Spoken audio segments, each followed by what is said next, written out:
and welcome to another Steel Division 2 video on my channel. It's another League cast. We are back in Division 5, Group C, and it's the battle in Game 1 between Royal Musketeer, whom we've seen before, and JeffJefferson, a player that I haven't covered on the channel yet. And he has not yet been covered, so that's the reason I picked the game, and I decided to go for Game 1. In Game 1, Royal Musketeer plays with Sperrverband Kessel against JeffJefferson's second Pancelos, Maverick, and Royal Musketeer plays balanced. The map is Orsha North, and this is a post-patch game. So all the MP40s have a slight buff, for example, and the Stukas that we don't see here, we could have seen one, have medium resilience. Let's go through the deck. Sperrverband Kessel is actually quite a nice division because it's got some very specialized good infantry, expensive good infantry with the Brandenburger special units, and they actually landed on Kos, the Greek island of Kos, and I think they landed there, and I saw one of the landing boats. I think they were one of the divisions that landed on course, when the Italians swapped sides, basically. Yeah, there's still like a landing boat on one of the beaches. Well, it's rotting away, but you can still see it and stand in it and so on. That was built for Operation Seelöwe, Sea Lion, to invade the UK, but then this never happened, and so the boats were used at other places, and yeah, one place was Kos, when key positions that were held by the Italians were occupied by German troops at the dawn of the swap to the winning side. But now let's get to the deck. So Sperrverband Kessel is a really good division. Often it's played Maverick, actually, because it sometimes does not have that standing power, maybe, but I think it can be played balanced as well. In the second tab we've got Aufklärer. He brings them with the Kübel MG, and the Hattereur Jareur. Sorry, I don't speak Hungarian. This is a pretty cool unit because 12 men strong, reckon, disheartened, exceptional stealth despite their size, and very high optics. So you can't vet them, and they are disheartened, which actually means they flee quickly, which I think is pretty cool, because imagine you put them into a building and then get shot at and they basically flee, and if they flee in the correct direction, they survive. Other interesting options include the Brandenburger, and the Brandenburger is like a special unit with commando, but it's only 4 men. You get smoke, you get MP44s, yeah, and radio, so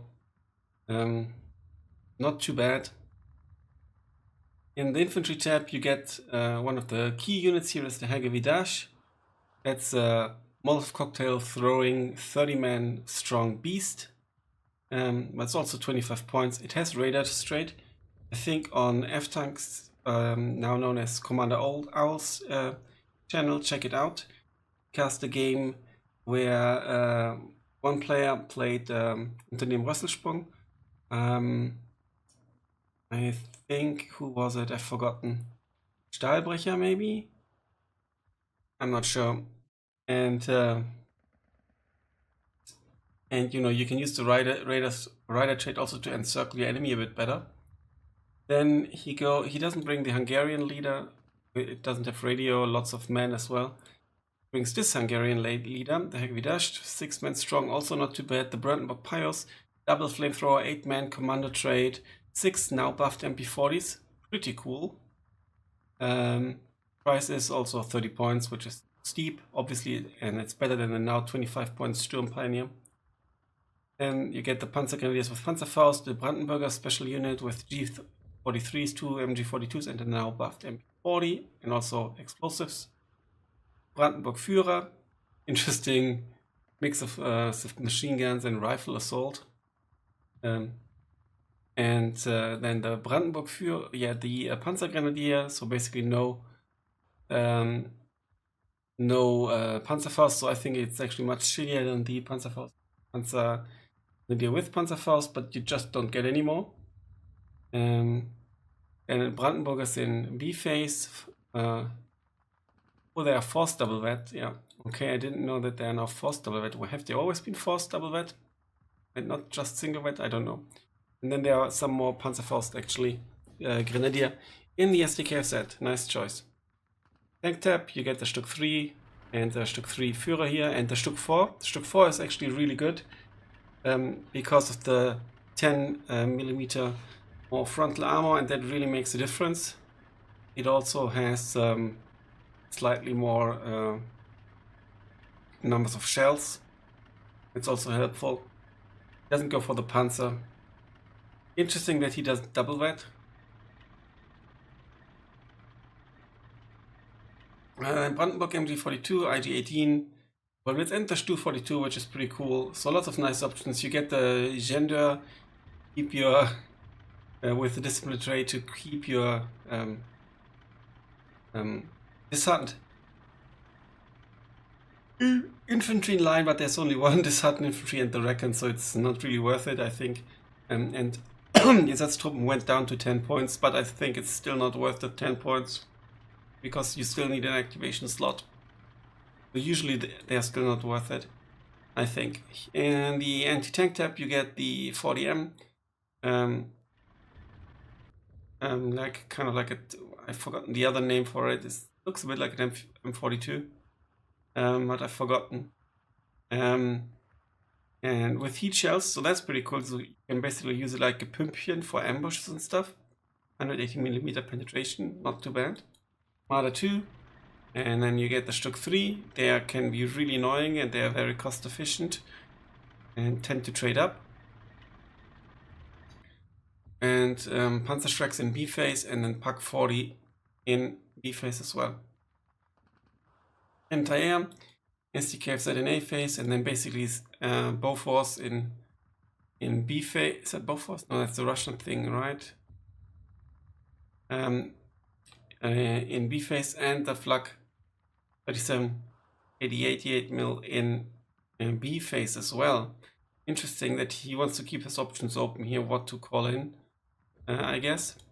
Artillery, very odd choice in a way. The Vespe, which is a leichte Feldhaubitze, and leichte Feldhaubitze are really shite.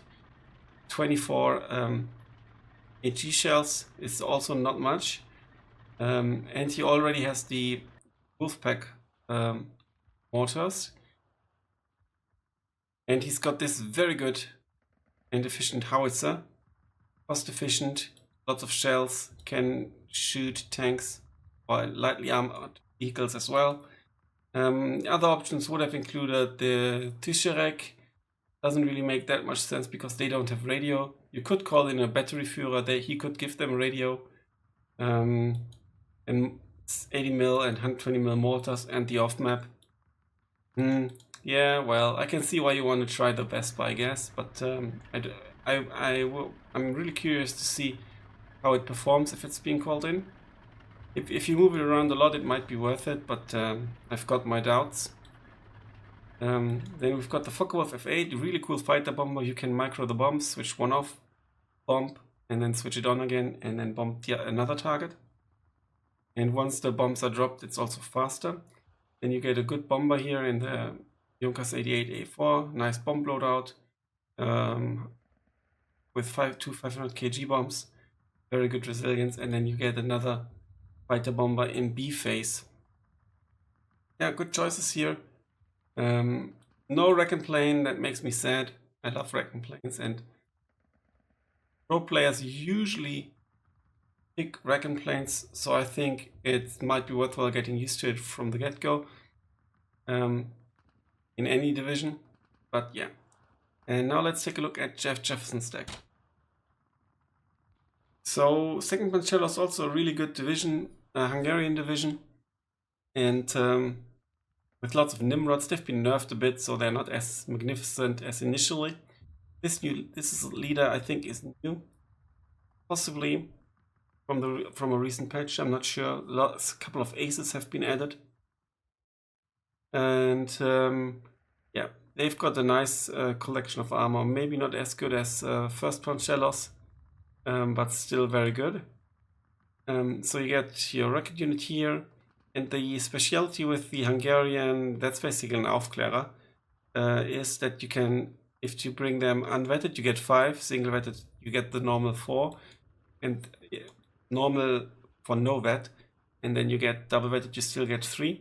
And as we've learned in one of my recent casts, optics improve well with veterancy. It's not shown here, but it does. Java not really good. Toldi 1 could be an annoying little tank. But he brings the Panzer 3M.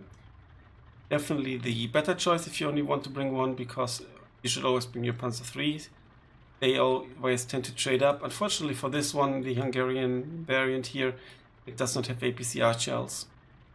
A Lobasfelder Ritok, 12-man strong, second squad, very beefy, still an exceptional stealth. So we've got beefy second squads in both divisions. Here we see some nice units. We get the motorized Lovesh, kind of like a grenadier squad, sort of. Motorized Lovesh, they do have bazookas, so they are pretty good. Their light machine gun is pretty shit though.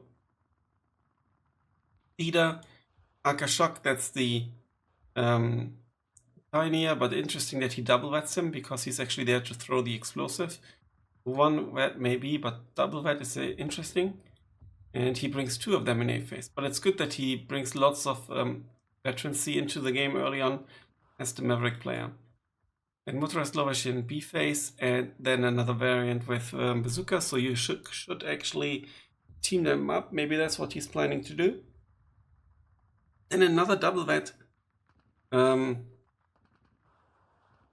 Pioneer, has the meta shifted and you now need double vetted pioneers? That would be totally new to me, so let me know in the comments if there has been a change. Here you get some really shitty unit, but it's only well, it's 13 man, 1 light machine gun, not too bad, but availability ain't that magnificent either. So you can as well go for the motorized Lovesh and get the AT capabilities as well. Tank tap, 2-run-1, double vetted, really nice choice here. And then you get the Panzer 4 double vetted. Well, Parduk, the leader, is force double vetted in A phase, leader and ace. Then you get the 2-run-2, and the 2-run-2 does have the heat shells, so it's quite dangerous, and it's got a nice round rate of fire with 16 double vet, and yeah, also AP, also 16 low penetration on that, and these have 75 mil penetration. So you check out your opponent if you can, see if you need more 2-run-1s or 2s. No 2-run leader, interestingly, and not the Toldi leader.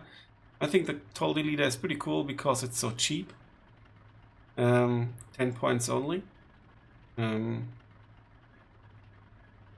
You get also 3 availability for 30 points, 2 availability for 40 points. Panzer 4 double vetted, and then another Panther single vetted. This really looks like a Maverick deck. And then you get the Flamer, you get an MG34 unvetted. I think you should always vet them at least once, I think. And then ammunition. And you get this Hungarian pack. It does come with heat shells, 90 mil penetration, and AP shells, 60 mil penetration. Same range, so you might have to micro it. And it tends to overperform. It's really cheap, 35 points. It's a really good tool. And then a Pak 40. He doesn't bring the Stuck. It's A phase locked. It's got lots of 2-rounds in A phase. And this is a costly tab with regards to activation points. Anti-air, he brings lots of Nimrods in A phase, 2 single vetted. And then B phase, he brings this Nimrod as well. So the difference is the cheaper one doesn't have heat.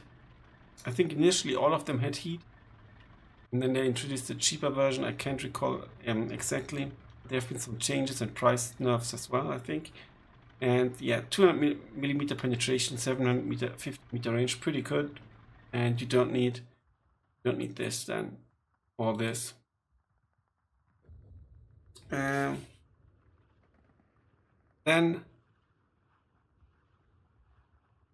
unless of course you plan on using this as another AT option, for example, if you decide to bring the Stück 3 instead of the Pak 40, you know, it depends on the matchup.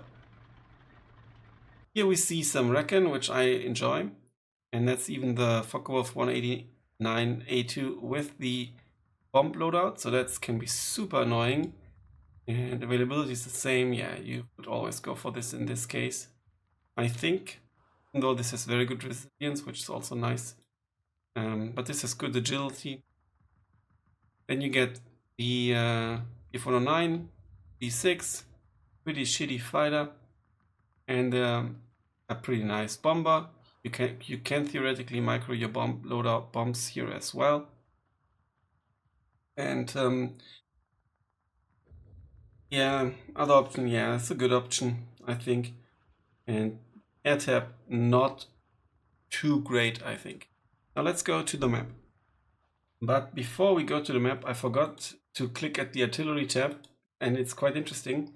There's a 80mm mortar, single vetted in A phase, and then you get lots of artillery, 2 in B phase actually, including one with ammunition. But I don't think he will call in all of that, even though he's Maverick. But that's like 400, 560, 590, 620 points for these 2 cards. And that's yeah, unrealistic, I think, to bring all of that in. And so I think, yeah. And I actually think that the shitty off maps can be really helpful. So maybe swap this, because he also has more ammunition here. So maybe leave that out and bring the annoying off map to support your B phase, late B phase push. And it won't kill anything really, but it will help suppressing the enemy before you push. But now the map. And here we are on Orsha North. On the left hand side in red, we've got Royal Musketeer with his Sperrverband Kessel in balanced income. And on the right hand side in JeffJefferson with second Pancelos in with Maverick income. Now on this map, I think that Blue has the clear advantage because he can very quickly push into this town, try to grab this flags, support it from the hill, early on attack this flag and maybe even this one, and then all of a sudden you have 4 flags. It's a bit harder for red, in my opinion, to get into this town and take advantage of it, or prevent blue from getting into here, but we'll see what the players will do. Now, the deployment here by Royal Musketeer is rather defensively. In the center, he tries to protect this with 1 unit here and 1 unit here. The P-Gran is probably, yeah, the P-Gran is going here because it's a faster unit in the Opel Blitz, faster than the Boton. And then Barebone deployment in here. A Stück 3 here to hold the fort, and this goes into the church tower, and the P-Gran here, not even on the side, just kind of to hold the flag. There's a Marder 2 here. We might start pushing here because this is where he deploys most of its units, including a leader. No, that's heavy dash, no leader. And which units go into here? Presumably, yeah, the Brandenburger and one of the Heavy Dutch. And then in blue, second Pancelos. Lots of deployment here, including a Nimrod. And he goes into this coming from this side. No unit for the church, interesting. And yeah, this might fall quickly if he doesn't if he deploys so thinly here. Okay, there's some more stuff coming. from this direction, including a pack, which is actually unloading here. And then this hill is being occupied as well. And he is immediately attacking this with a flamer. So that's a good call. But he's not attacking the town at all.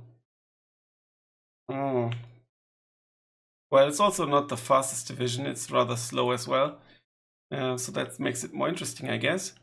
Let's jump into the action. Do see an early recon plane. Lovely.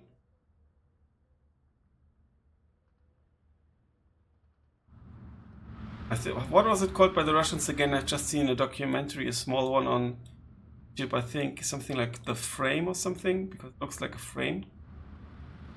Forgot how they called it. But it was very well respected because it was hard to hit, small and agile. They have good vision. It's not immediately shelling anything.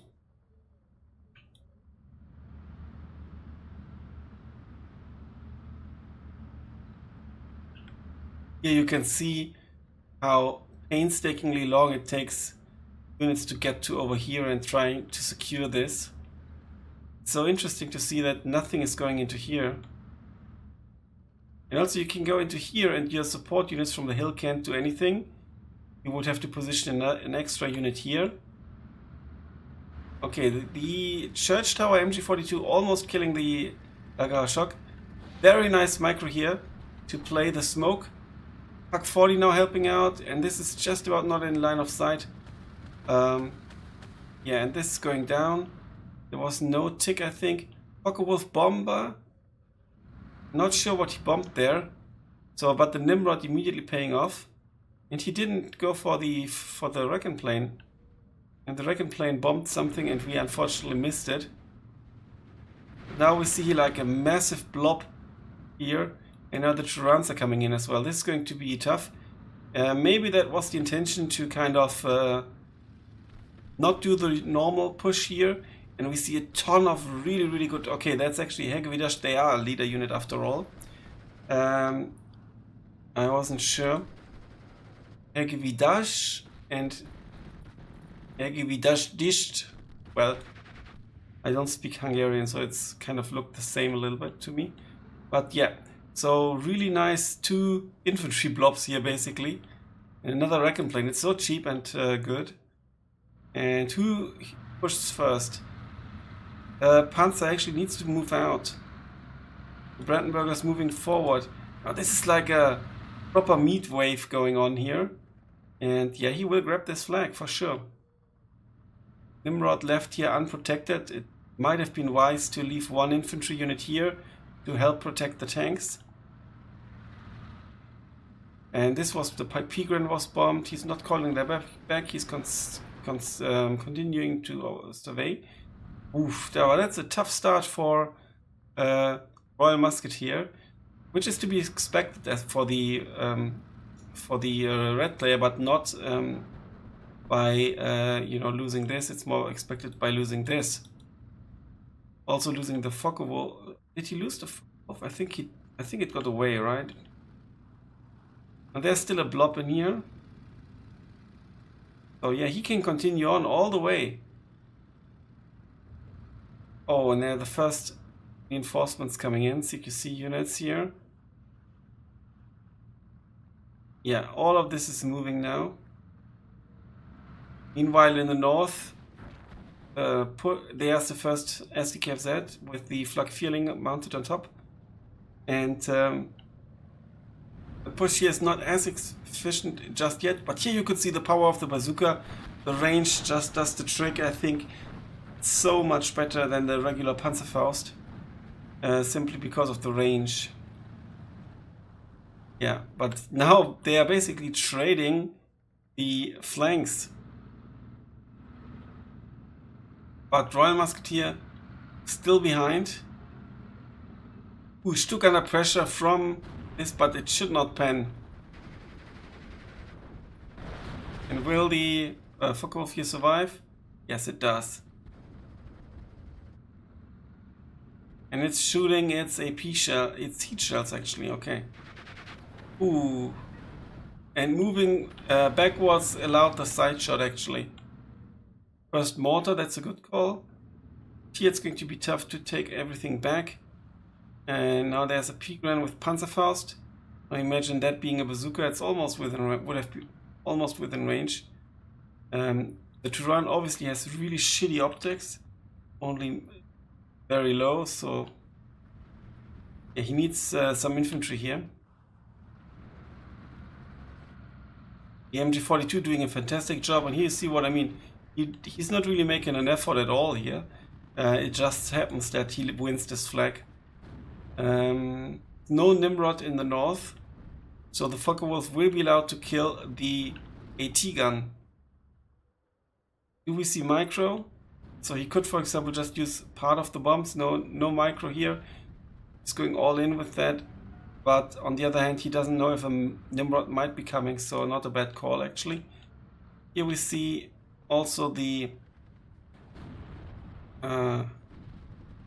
SDKFZ mortar attacking the same position.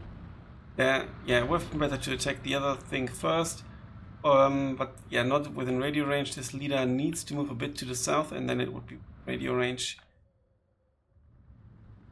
Now the reinforcements are being killed. And there's now Marder. This flag is taking fantastic opening here by JeffJefferson, and not very typical. But I think he needs to get an infantry unit here and clean that out just in case. But he's obviously also focused on this. He's holding this flag. That's a weird turn of events here in the north. Turan, well, a tank force building up here. And yeah, this is what you can do as the red player, is try to take this forest, and then you can pressure this flag and maybe take this back in case you lost it, or actually attack it if you haven't won it yet, and then also take this little flag here. And then you are in a good spot as well, but it takes more effort than just rushing into the town, which JeffJefferson didn't need to do. So very unorthodox opening here. The P-Gran, it's just one dude, he's coming back, but he's holding the flag with all that he's got. Now, a Reckon is needed in the church. But we're only in A phase, and there was already some double tick. Another Focke-Wulf 190, killing a Pioneer, double vetted Pioneer, that's painful. So also a Nimrod might be in order now, here in the north. Stück 3 going down to the Panzer, but the Panzer goes down to the Stück 3. This is where the Stück 3, which I think was 55 points, trades up. Okay, now the motorized lower shear from here actually moved, and the Brandenburger Pioneer moved to here, so he's trying to win to reconnect here. And yeah, leader goes down, that's a blow. Motorized Lovesh has no business dealing with the Pioneer. As a first mortar, and yeah, no of the shitty Westville so far. Brandenburger bullied by the Panzer III. Some infantry is needed here. But this is very unfortunate for this connection here, very unfortunate for Royal Musketeer, because it gives Jeff the double tick. Another Focke-Wulf, and there finally is the Nimrod.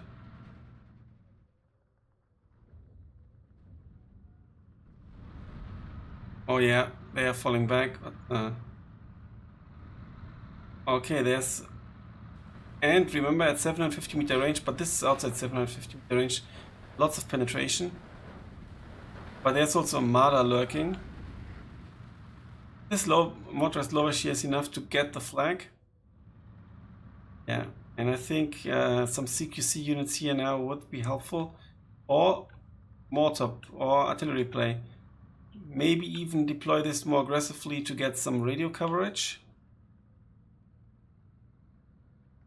I always thought the radio coverage is 2K kilometers, but it's actually only 1,500 meters.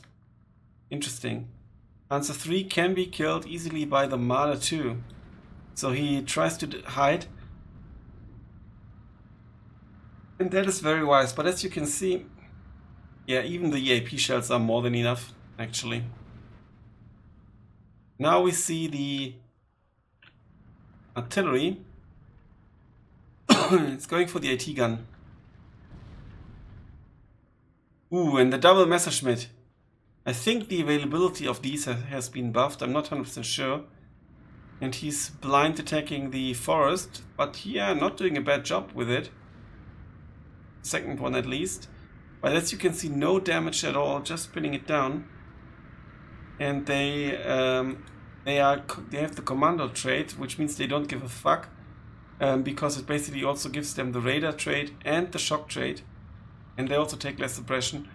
So which means they won't surrender in, they won't suffer in enemy territory. This is a nice boom.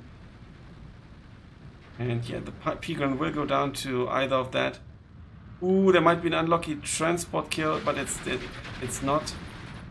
Actually not that much damage against the AT gun, even though that was almost a direct hit. Yeah, that's a bit off.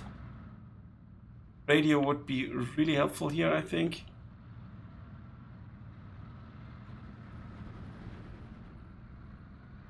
Ran going through the forest, trying to take on here. Everything pinned down. In the north, in the meantime, this flag has been re-grabbed. The Turan going down to the 40mm AT gun. And there's only this dude left, and this means that Royal Musketeer will win this flag back. And Jeff Jefferson has no unit in here, so he actually lost his own flag. And this is also his own flag, which he lost now. Okay, but basically, like I said, they are trading in. When very good players play, you also see that a lot, like Division 1 and 2. They trade flanks, and so these two players are doing pro play in this regard now. More mortar strikes trying to take out the support weapons on the hill.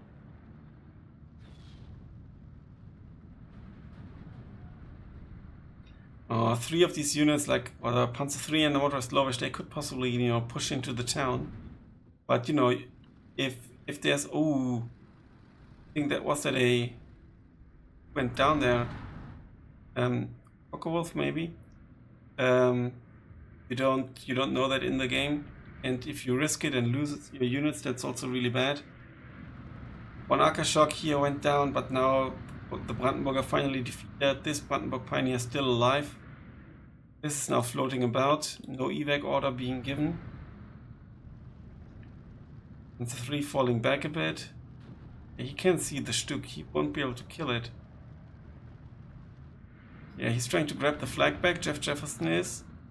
That's what he needs to do, he needs to get the double tick. It's now his strong income phase. And he worked for quite the lead now.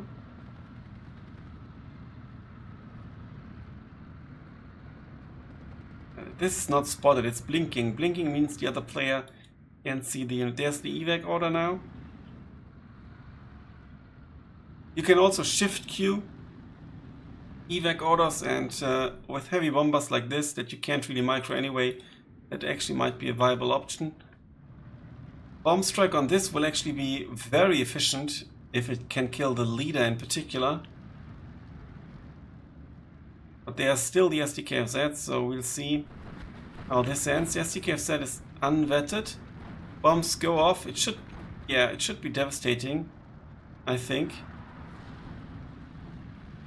Yeah. The leader and the Pios go down and some additional losses. Dunker survives. He now needs to do something against his SDKFZ. There's no need for Royal Musketeer to move his AA because there's no reaction to it in form of counter battery. Holds this very nicely though. And this, yeah, it's so difficult to get back into this, because there will be support. There could be unit firing here, and this is just a shitty, you know, 20 point or 15 point flamer infantry that is basically holding the flag. Minimal investment and you get the flag. This is like the flag in the entire game that you can win with the least effort. Yeah, and the Motorized Lovash against the Panzer Grenadier, they have a chance. with the Akashok, but the Brandenburgers will shred. Even though their MG42 won't help them, but their commando trait, their shock and their rifles will help out quite a bit. He's also pushing through here now, that's a good call. With the motorized Lovesh, yeah, he would need these here to kill the Stuk. But it's exactly the unit he needs that will go down. Presumably he's not withdrawing it. If you click into a direction, or if you select a pinned down unit and click into a direction, let's say I click here, and then press the retreat button, and it'll fall back into that direction. Now a strong force is building up here. That's a really good call by the Marder went down in the meantime, but here it is. It's a really good call by Royal Musketeer to not just pour in troops and lose them, but he tries to apply pressure in the north, forcing Jeff to reinforce or trying to trigger that, and then he's building up a force here with support weapons like this Puck here, the Stuk, and the likes, allow him to push back into that. And here we see motorized Lovesh, they will try to attack the Brandenburger and the Messerschmitt. Not sure what it went for. Okay, there's one Lovesh left only, the others died. The enemy units died as well. But for this leader, Brandenburger will kill now the Lovesh. There's still the Turan. Now suddenly, the Krupp goes down to the Stuk. That's a really nice positioning here. And this Aufklärer gives line of sight, I think, gives vision. This flag taken back by Royal Musketeer, who all of a sudden got the lead in Maverick. So what a turn of events. And the... oh my goodness, to what did it go down?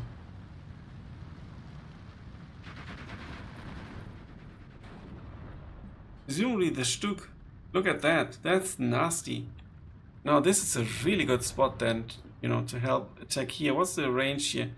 2k range here would be even better.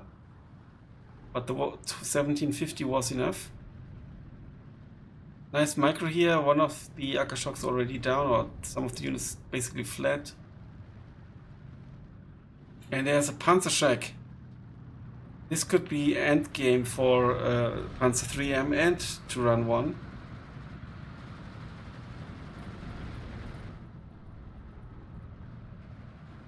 Very risky to not have the armored units supported on the flank with infantry.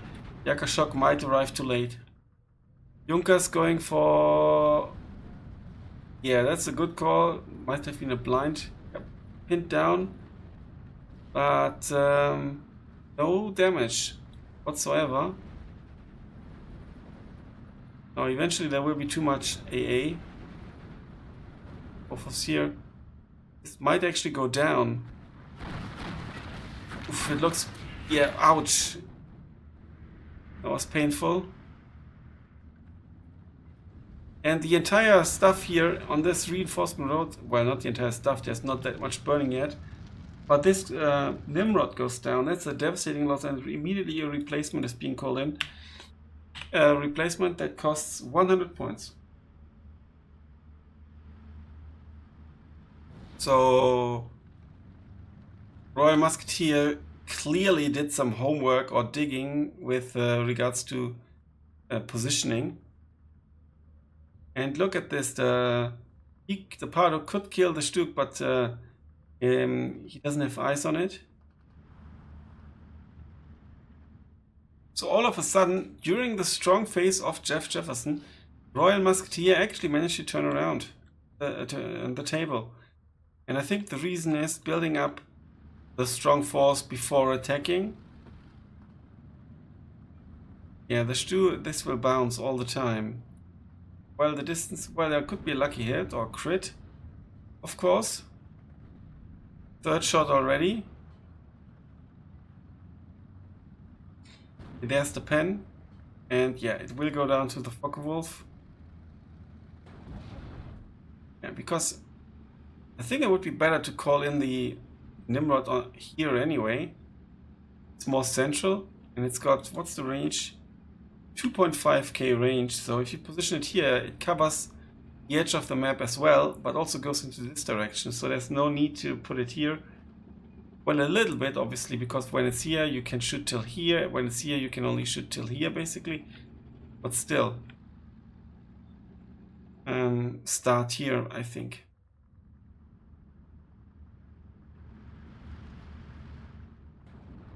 Lots of reinforcements coming in. I think he will try to go for this. There's the Junkers going for the... Ooh, actually, the Stuck got penned once, but there's a attack on the ace. We see lots of Junkers play. Yeah, and one unvetted Nimrod, not enough to take that down, I think.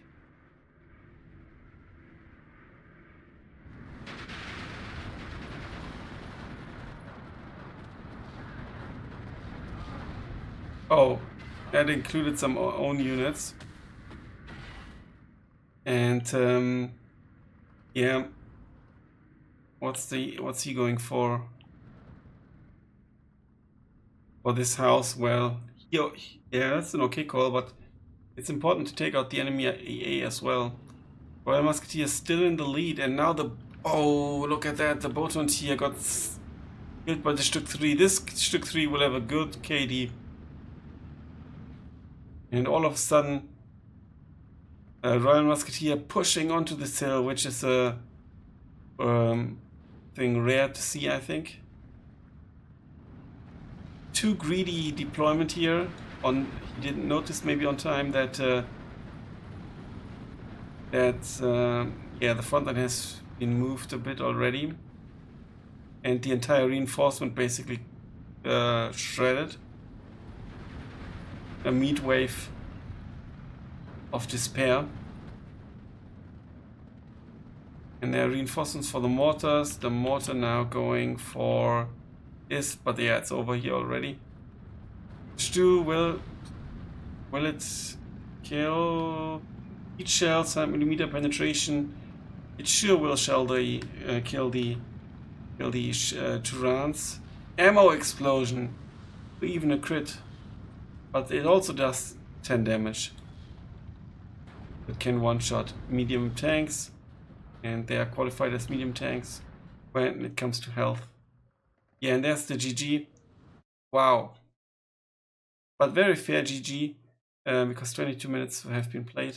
Yeah, that's his strongest position there. But here you can see the AD was clearly in favor of Royal Musketeer. That included a lot of transport snipes, actually. Jeff is also a really good player. I've played against him. I think he's probably even better. I think he beat sure. I'm not 100% sure, actually, but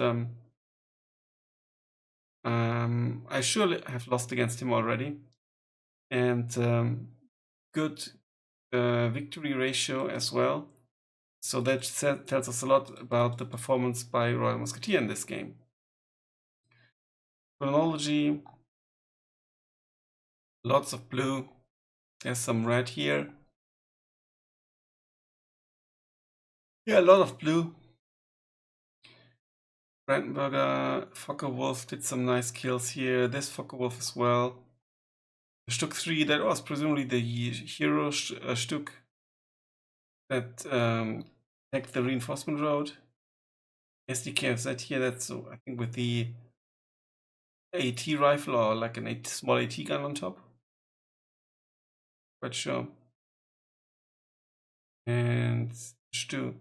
The other Stück didn't kill that much, but it killed the ace as well, so it traded up significantly. And then losses. So this hero, this Lovesh.